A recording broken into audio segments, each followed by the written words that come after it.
En effet, la hausse des conflits et des tensions géopolitiques, en fait, ont suscité, je dirais plutôt, un regain d'intérêt pour ces questions d'évaluation du risque sociopolitique qui avaient été, je dirais, quelque peu oubliées pendant plusieurs décennies, où les crises étaient plutôt de nature économique. On l'a vu dans les années 80 avec la crise de la dette, dans les années 90 avec des crises plutôt financières.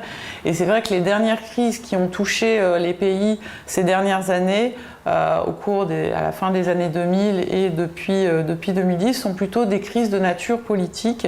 Et donc il y a eu toute une réflexion qui s'est engagée sur comment appréhender ces risques sociopolitiques afin de les évaluer de manière plus précise et qui ont fait une dimension à part entière de l'évaluation du risque pays.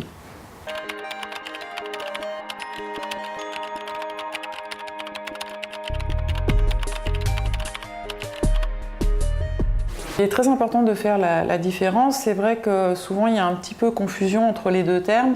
Et par exemple, il faut savoir que les agences de notation, telles que Standard & Poor's par exemple, font une évaluation du risque souverain, alors que parfois on a plutôt tendance à penser qu'elles font une évaluation du risque pays.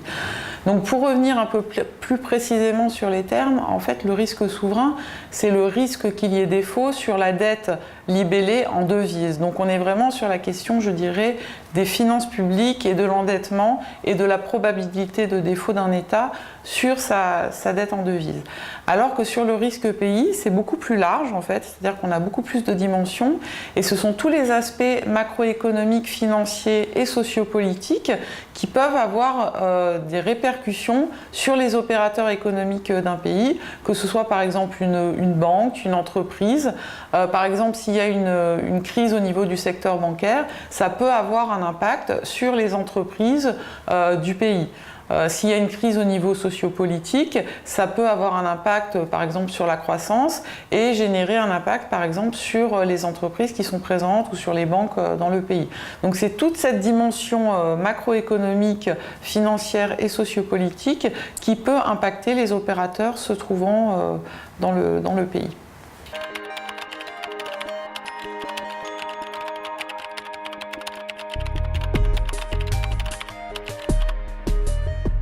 Alors tout dépend de quel niveau de dégradation on parle, hein, parce que c'est vrai qu'on peut avoir une hausse de la dette sans être forcément à des niveaux alarmants. C'est tout à fait, je dirais, logique, normal, de s'endetter pour porter son développement. Je pense qu'il ne faut pas l'oublier, c'est-à-dire que si on s'endette, c'est pour pouvoir faire par exemple des infrastructures pour porter le développement du pays.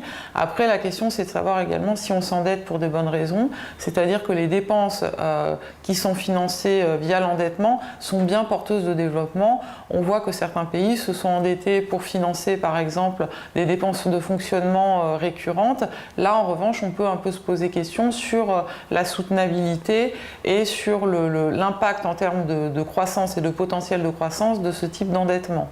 Après effectivement si on voit une dynamique de réendettement très très forte et également une modification de la structure de l'endettement avec pour certains pays par exemple plus de dette externe et surtout plus d'endettement non concessionnel, là ça peut engendrer une hausse de l'évaluation du risque pays concerné, avec également tous les effets que cela a sur les autres dimensions du risque pays, puisque si on a une dynamique, un emballement de l'endettement, ça va générer des impacts sur le système bancaire par exemple, sur les équilibres extérieurs, et donc là effectivement il peut y avoir une